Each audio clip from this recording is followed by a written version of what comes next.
board have been extremely cooperative with us and are trying their best to remember everything they possibly can. But you know, as with anybody witnessing something, they don't really know what's going on until after the fact. And you know, every one of them has said, "Oh, I wish I would have got a license plate number." I wish I would have too, but not everybody is always thinking that way when something is happening. They're more concerned about the victim and calling 911 and getting emergency services there for the victim at the time. So you spoke about this being possible, not likely to be a hate crime. What do you think it is? Any ideas what was behind it at all? Well, we don't know. Anything that might be would just be speculation on my part or on your part. That's similar to what speculation is already out there, but it could be something. It could be something as simple as maybe he walked out in the middle of the roadway and caused this truck to slow down or SUV to slow down, and they took offense to that. Maybe, you know, something similar to.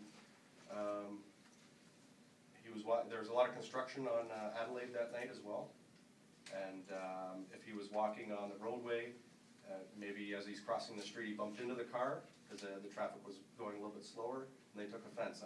I don't know at this point. It could be anything like that. What So do you make of video? this? You have other video aside from this? You just haven't released it? Yes, we have a lot of other video that we're still going through, and I said there's difficulties with it and getting it to play on various different servers. And I've said before, like, the video that we're obtaining, we have CCTV video from Toronto Police down in the entertainment district, and that concentrates on the bar district area and the sidewalks and so forth, and some of the vehicles in the area. So we have that video, and we were able to timeline some of Mr. Skinner's actions walking away from the bar, which is great. And then a lot of the video that we have from the various businesses along the way, as you can appreciate, those videos are there to protect their businesses, and they're not there to capture license plates on cars driving by the street or capture things happening out on the street. It's more for their protection. So we're using video that is not for the specific purpose of looking at the street and identifying something that's happening on the roadway. So the quality of the video, although it may be good for their purposes in a business location, it's not as good for the police location or for the police purpose that we're looking at it for. Have you released the name for bar yet?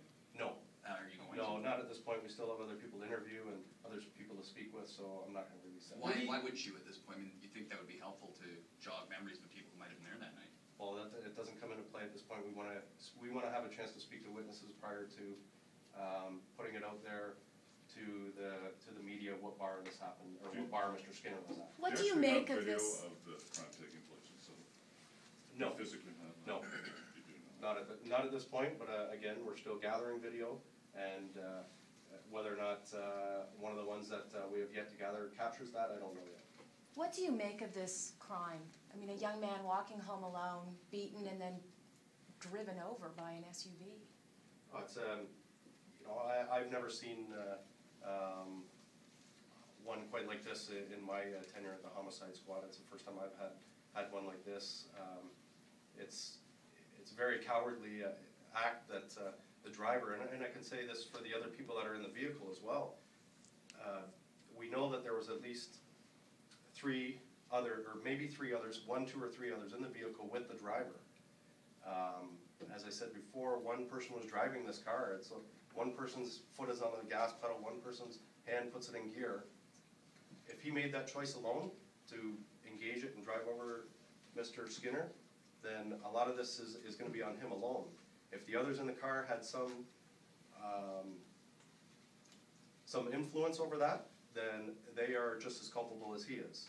They are all maybe culpable for the assault that took place out in front of the vehicle, and then as it unfolds after that, we will have to wait and see how things unfold with the people once we speak to them. But does this seem particularly brutal to run over a man on the street lying on the ground? Yes, it does, and all the witnesses that came forward, they were very shocked at that it actually happened that way, and that's obviously how we became involved very quickly, is because the intention right forward from the witnesses were that they intended to drive over.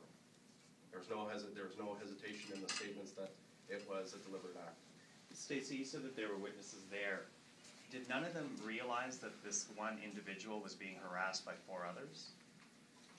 Well, as I said, all the witnesses arrived and saw different pieces of it at a time. No one person is giving us the whole ball of wax as it may be. Like, everyone gives us a different piece of things because everybody's arriving at different times.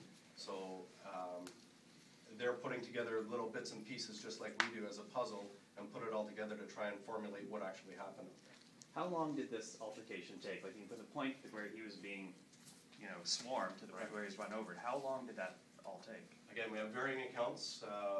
Witness accounts are always not as accurate as what they may seem when it comes to timelines, because everybody, thinks, a minute is not a long time when it actually is. But I can say it can be as short as 15 seconds, maybe 30 seconds tops. What would you say to the passengers that were in that SUV? Say to them to come forward to us.